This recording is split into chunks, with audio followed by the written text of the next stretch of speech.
Hello, everyone. Welcome to the Return to School virtual IEP guidance document presentation.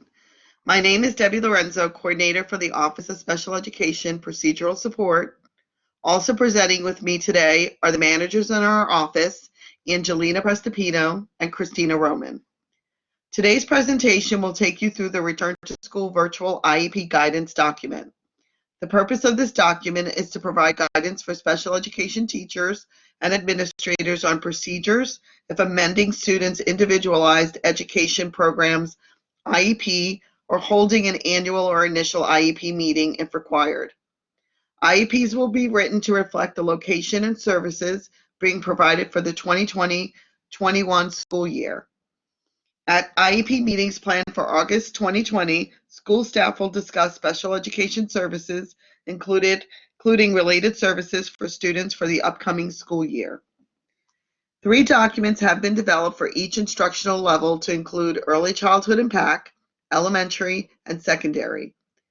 The links for these documents were provided in an actiongram on August 5th and can also be found on the Due Process and Eligibility FCPS intranet page under the heading Return to School Fall 2020. During this presentation, we will use examples from all instructional levels. Teachers will use the document for the appropriate instructional level as they follow along in the presentation.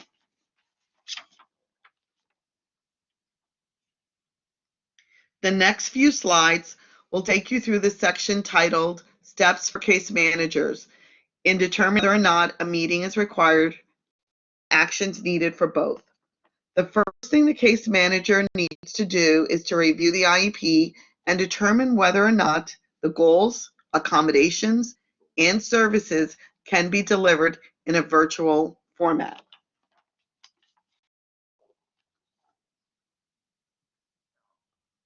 To start the process, the case manager contacts the parent of each student on their caseload via phone or email regarding their student's IEP. Meeting options could include no meeting, addendum with a meeting, or an addendum without a meeting.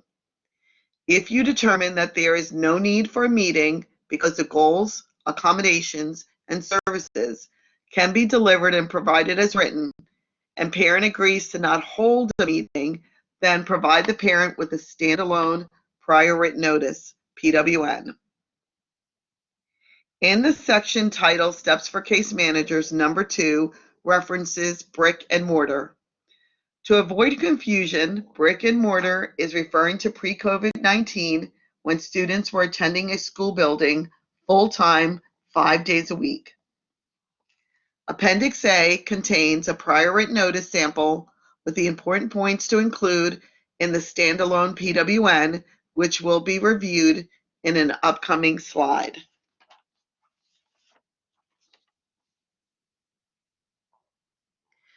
This is the matrix found on pages 2 and 3 of the guidance document. Use the chart when making a decision as to whether or not to hold an IEP meeting.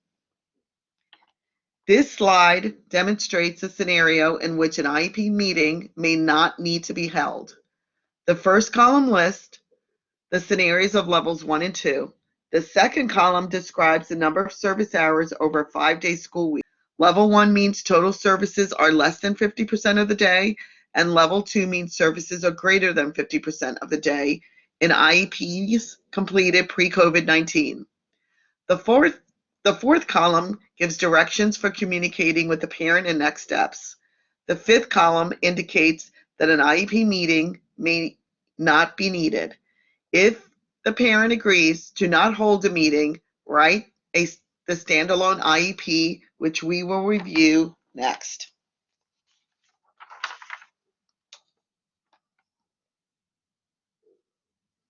Here is the sample PWN found in Appendix A.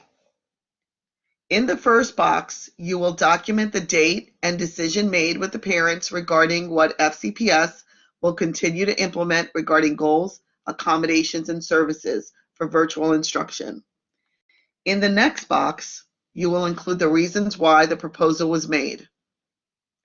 In the other options considered section, include a statement that a meeting was considered but was not needed. In the description of information and data used to make the decision, include the current or last agreed upon IEP, IEP progress reports, parent input, and school staff input, in addition to any other data that you may have used and discussed. In the description of relevant factors to the proposal section, you would include a statement regarding COVID-19, which has been added to the drop-down menu on the present level of performance page plop. We will review that in further detail later in this presentation.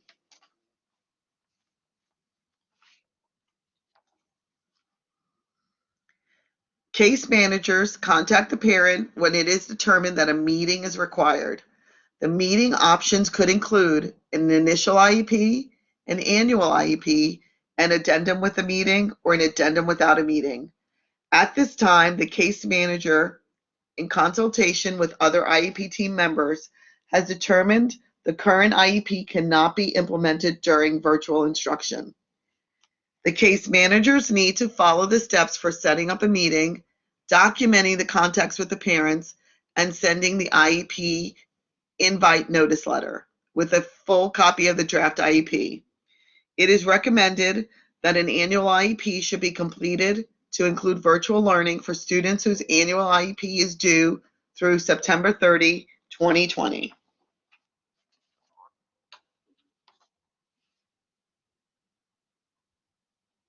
This slide demonstrates a scenario in which an IEP meeting needs to be held.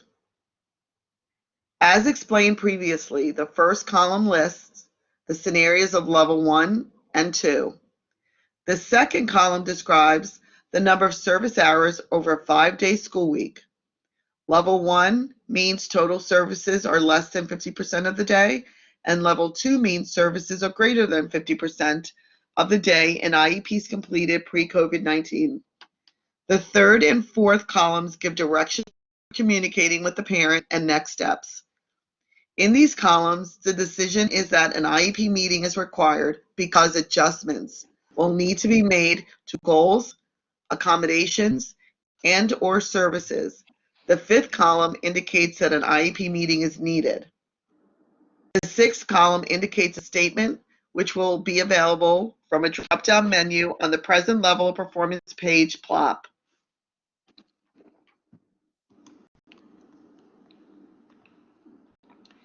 The next section is factors to consider for virtual instruction when developing the IEP. Begin by considering schedule and service hours.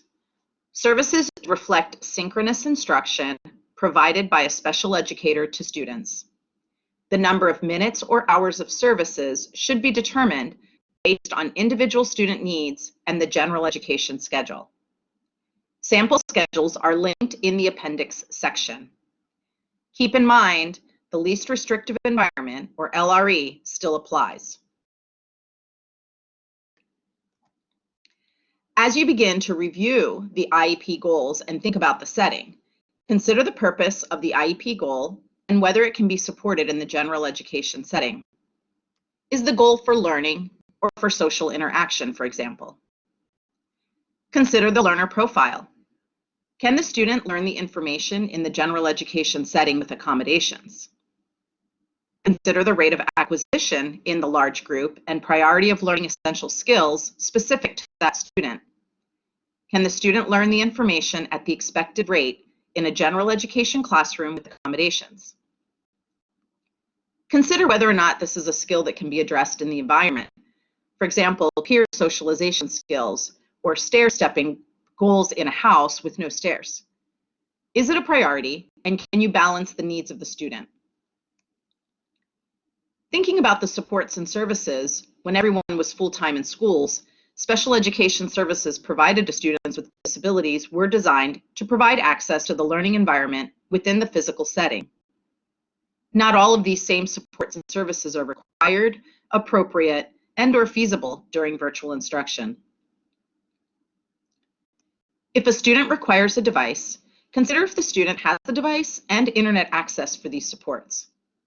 If the student requires additional technology accommodations, such as an augmentative communication device or screen magnifier, contact your principal, AT resource teacher, or related service provider to confirm the student has the necessary equipment. To prepare to consider IEP goals, the IEP team will need to review the current IEP and determine the necessary goals, accommodations, and services for virtual instruction. Consideration should be given to the skills the student will need to learn during the year. Services should address the instruction specifically related to the student's IEP goals and accommodations on the IEP. Some students may need related services. Related service providers will be expected to provide a continuum of support and services to students during virtual instruction.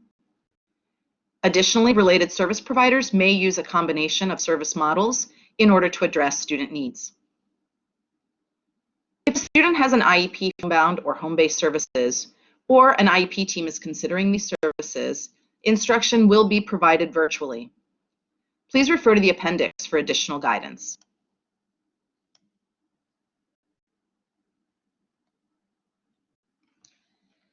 Services should address specific minutes and hours based on general education schedule offerings. For example, the preschool day is shorter than the elementary and secondary schedules. Refer to the sample schedules found in the appendix. Customize goals and accommodations to individual students and be sure the synchronous instruction hours provided by a special educator are reflected in the services page. Remember, asynchronous activities are not included on the services page.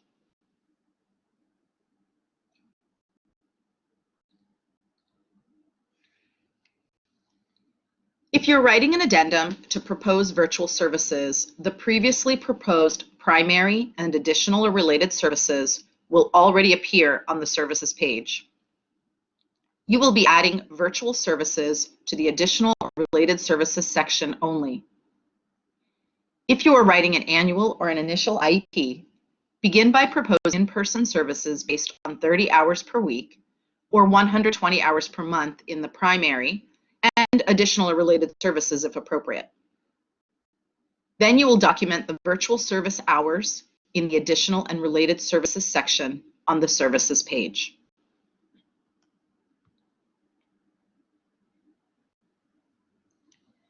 We will take the process of documenting service hours in C-STARS. The following sample is of a student whose IEP is being amended to include virtual services. As shown, this is the student's currently proposed in-person, primary, and additional related services in C-STARS.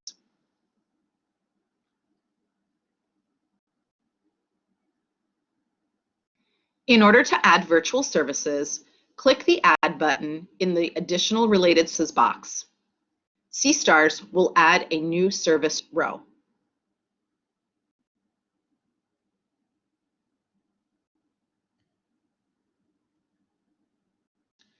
Then click on the drop-down menu, being mindful to select the virtual version of the primary service. It will be listed as the service name followed by the word virtual.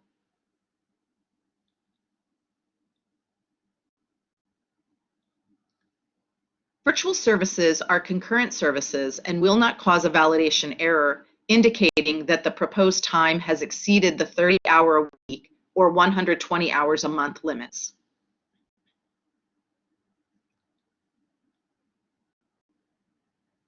If the student requires additional or related services, repeat the steps to add additional related services. Be mindful to select the services that are followed by the word virtual. Please note, this sample student's IEP happens to be due in January, and therefore all the end dates align with that review date.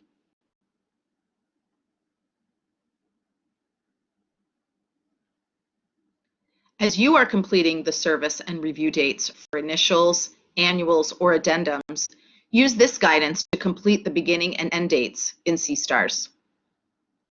For initial or annual IEPs, the IEP service dates for the in-person and virtual services begin the first day of school and will end on the annual review date.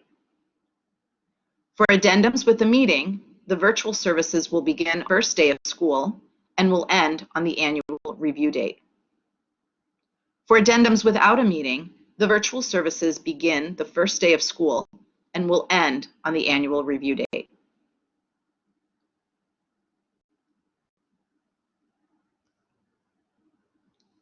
When the document is converted to a PDF, it will show both in-person and virtual hours in the same grid. If a parent should ask why both services are appearing on the document, let them know we do not want to lose what has been previously proposed for in-person instruction prior to COVID-19.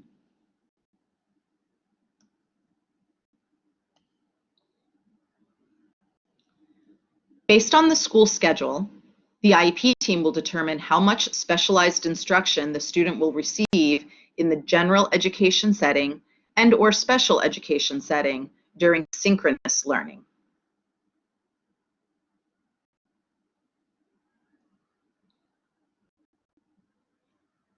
So let's look at some example service time options which have been broken down by grade level to include early childhood, preschool resource and PAC, elementary, and middle and high. This section provides some examples of possible service times and teacher responsibilities. Early childhood class-based students will receive 4 days a week of synchronous instruction. The maximum number of hours documented on the service page, IEP 320, for preschool class-based is 4 hours and 40 minutes per week. Additional individualized instruction or parent coaching sessions can be conducted on Monday each week as needed.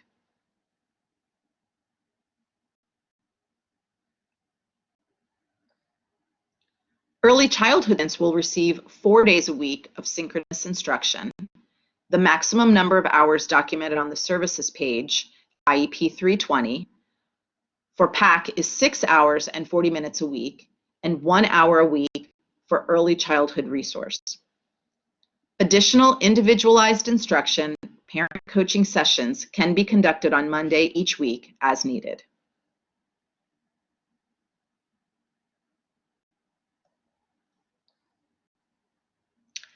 This slide is an example for an elementary student. Elementary students will receive 4 days a week of virtual synchronous instruction.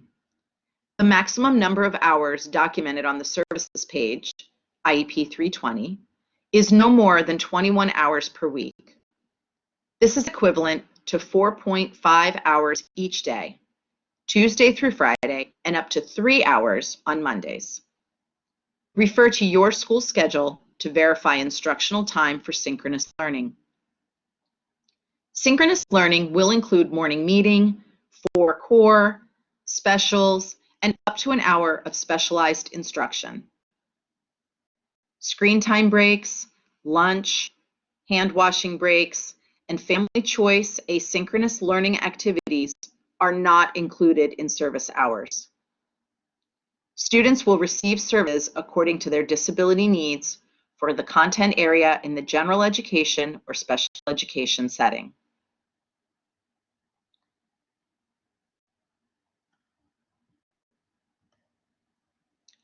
This slide is a sample for a middle or high school student. Middle and high school students will receive 4 days a week of virtual synchronous instruction on an A-B block schedule. The maximum number of hours documented on the services page, IEP 320, is no more than 24 hours a week. This is equivalent to 4 80-minute blocks per day, or 21.33 hours per week, Tuesday through Friday, and up to 3 hours on Mondays. Screen time breaks, lunch, hand washing breaks, and family choice asynchronous learning activities are not included in service hours.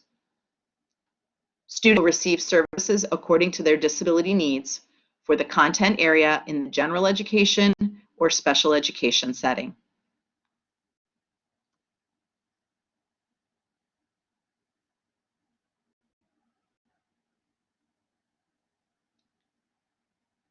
This slide is an example for a student receiving related services. Related service providers will be expected to provide a continuum of support and services to students during online instruction. Additionally, related service providers may use a combination of service models in order to address student needs.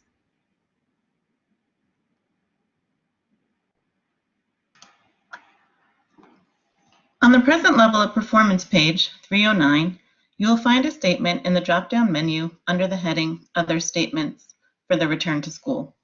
You will need to select the option of SY 2020-21 COVID-19 Virtual Instruction.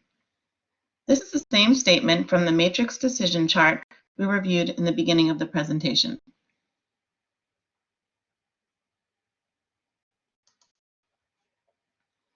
The next section in your document will provide you with an example of either early childhood, elementary, or secondary, demonstrating how you might document the services on the plot page of the IEP. In the first column, you will see instructional level, for which this slide indicates middle school general curriculum. The middle column is a summary of the services determined on the services page of the IEP. The last column is a sample description of what you would document on the plot page regarding the service hours.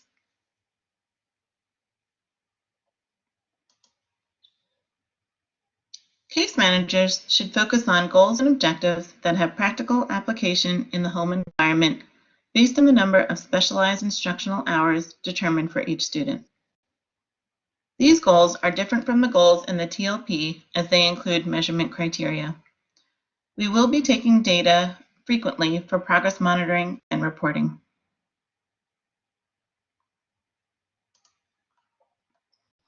In the next section of your document regarding goals, you will find several charts with examples of IEP goals that could be used in the virtual environment. You will see the current IEP goal in the first column, and then one example of how you may need to adjust the IEP goal to meet the needs of the student during virtual learning in the second column. The conditions in the goal may need to be changed based on the learning environment. For example, if a student has an IEP goal for looking at the speaker, keeping hands and feet to self, and body on the rug for 20 consecutive minutes, you may modify that goal for the virtual learning environment to indicate the student will sit in front of the camera with hands and feet to self for 3 minutes. When determining whether or not goals can be implemented in the virtual environment as written, consult with other pertinent members of the IEP team. If they can be implemented in the virtual environment, adjustments will not need to be made to the goals.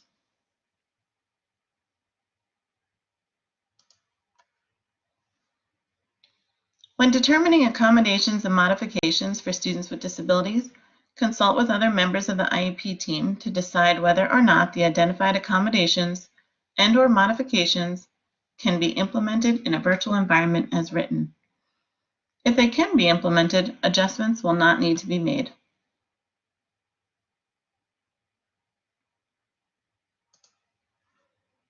The following chart guides school teams in navigating student supports to determine whether grade level curriculum expectations could be considered an accommodation and/or a modification. A student might require an individual assignment modified. However, the student may demonstrate a full understanding of the content on a final assessment when modifications are no longer accessed. You may recognize this chart as it has been shared with school staff in the past.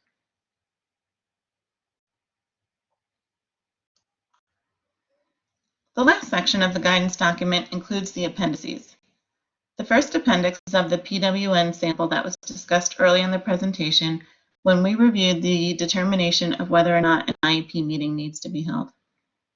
The next 3 bullets on the slide pertain to accommodations and provide links for information regarding the accommodations toolkit, the low-tech accommodations toolkit, and the SOL and accommodations reference chart. There are links for sample data sheets, special education and general education sample schedules, and guidance for homebound and home-based decision-making during Fairfax County Public School Virtual Instruction SY 2021. For any questions, please use the contact information on this slide. Thank you for joining us today, and best of luck for the start of this school year.